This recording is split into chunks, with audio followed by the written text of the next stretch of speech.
Muy buenas a todos, queridos fanáticos del salseo deportivo, bienvenidos al club. Hoy, después de que mi terapeuta me recordara por 20ª vez que no ande viendo programas que me causen coraje, nos congregamos para desmenuzar uno de los momentos más bizarros del deporte que se haya visto. Sobre todo desde que el boxeo decidió no aplicar para Francis Ngannou, luego de que Joshua con tremenda trompada lo regresara a la mala a hacer MMA.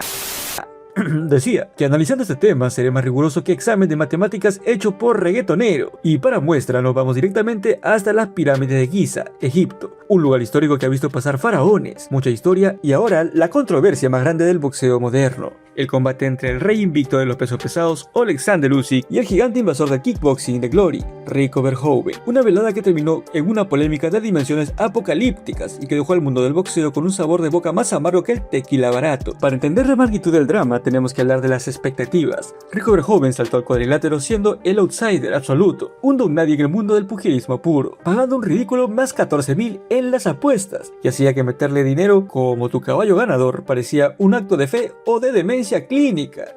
La narrativa oficial nos vendía que Usyk, el cirujano ucraniano, el intocable libra por libra, iba a despachar al robafoco neerlandés en un par de asaltos, usándolo como un simple costal de papas de 260 libras. Pero el exceso de confianza es una enfermedad terrible, mis queridos amigos, y psicológicamente es inevitable subestimar un poco a alguien que técnicamente no pertenece a tu disciplina. El campamento de Usyk pareció asumir que la técnica pura se impondría rápido, descuidando quizás la preparación para una verdadera guerra de desgaste, y pagaron el precio de inmediato al encontrarse con una muralla que no sabían cómo mover, porque lo que nadie vio venir en los primeros 5 asaltos fue el bendito factor de misterio. O sea, para los no entendidos, me refiero al outsider, pues hermano, no te pases. Verhoeven, al no tener un bagaje pugilístico previo en el boxeo de élite, no dejó una base de datos para que los entrenadores de Usyk estudiaran. El campeón saltó a adivinar y lo que se encontró fue una mecánica bastante incómoda.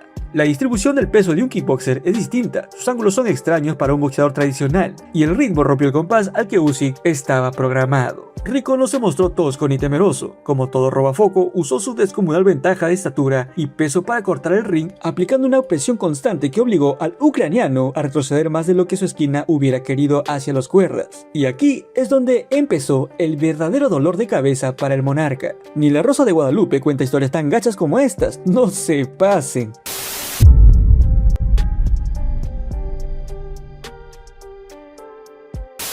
Pero hermano, el boxeo de campeonato no perdona los vicios de origen, y Rico pagó caro su pasado en el kickboxing durante el round 11.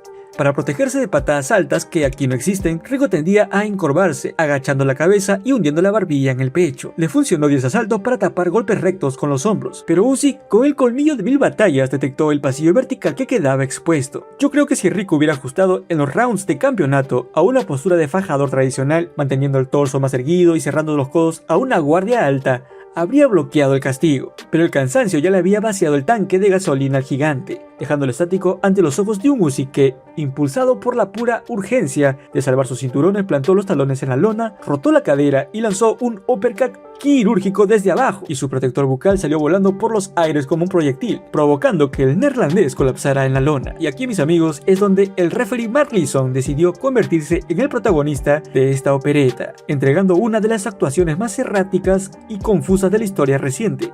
Leeson detuvo el ímpetu de Usyk para luego llevar a Rico a su esquina luego de recogerle el protector bucal y dárselo al equipo del contendiente para que lo laven y se lo coloquen. En la transmisión de televisión se vio como el reloj seguía corriendo mientras Verhoeven descansaba de forma gratuita, regalándole casi 30 segundos de aire que congelaron el ritmo destructor del ucraniano. Y esto es una verdad que no muchos quieren aceptar. Hasta de esto se dio cuenta Teddy Atlas, reconocido entrenador de boxeo de 18 campeones mundiales.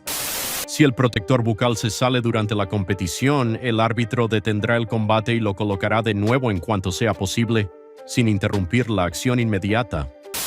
The uppercut. Now we did our own clock. 30 seconds has gone by. Not 8. 30 seconds he's had to recover. Hey, all right, but the referee steps in. Now definitely a little after the bell. I really believe that the referee already made up his mind simultaneously as the bell was about to ring. The referee was already ready to stop him. So you can't blame him. Now, for the people out there that said the referee knew there was only 10 seconds left, that ain't his job. Go back to Chavez and Meldrick Taylor when that fight was stopped with seconds left in the fight. That took that fight away from Meldrick Taylor, who had won that fight. Yeah, I'm being a lawyer for the ref. Yeah, what am I going to do? I'm a lawyer for anyone who I think is right. In a business I've been in 50 years. I'm a prosecutor for anyone who I think should be thrown out or thrown in jail.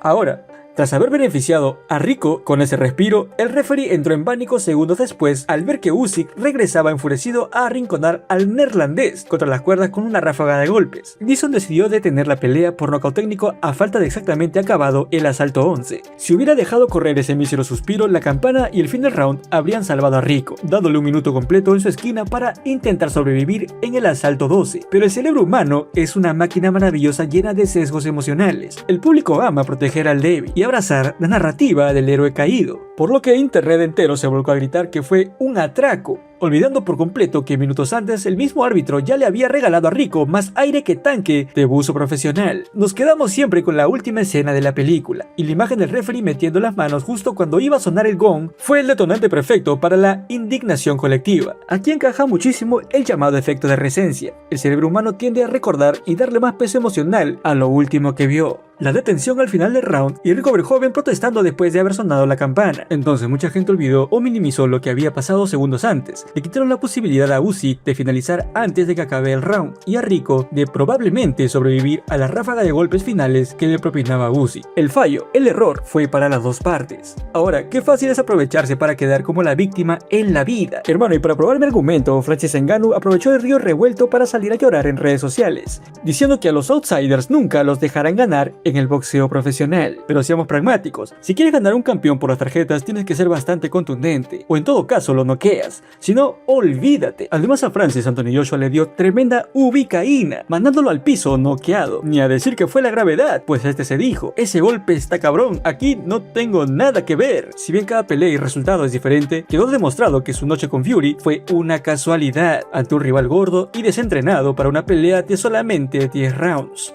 Rico Verhoeven, en cambio, se la rifó de verdad peleando casi 12 asaltos de campeonato contra el mejor del planeta. Hermano, el criterio de un árbitro siempre será subjetivo, y su fin supremo es salvar la vida del peleador. Pero ya basta con esa práctica de dejar que el tiempo transcurra mientras hay tipos de situaciones con el bucal. Se debe de parar el tiempo para evitar ese tipo de desagradable situación que siempre da un atisbo de corrupción y robo. Cada quien su opinión. Pero eso sí, de confirmarse una revancha directa, la ventaja del misterio se habrá esfumado para siempre. Alexander Usyk y su entrenador ya tienen 11 rounds de video en alta definición para desmenuzar cada vacío de Rico, y un cirujano con las cartas vistas no comete el mismo error 2 veces, porque así es el boxeo moderno, un deporte hermoso pero absurdo, un deporte donde un protector bucal puede causar más debate internacional y teorías de conspiración que una reunión de políticos borrachos en un buffet libre. Y mientras internet sigue peleando por el stoppage, Mark Leeson, el árbitro, probablemente siga mirando al techo de su cuarto preguntándose por qué rayos acepta arbitrar esa noche en Egipto. Pero cuéntenme ustedes abajo en los comentarios, ¿creen que el referee nos salvó de una tragedia o simplemente tenía prisa por irse a cenar? Mientras, hermano, voy por una Inca Kola a ver si se me pasa el coraje. Nos vemos en el próximo video y un abrazo a todos.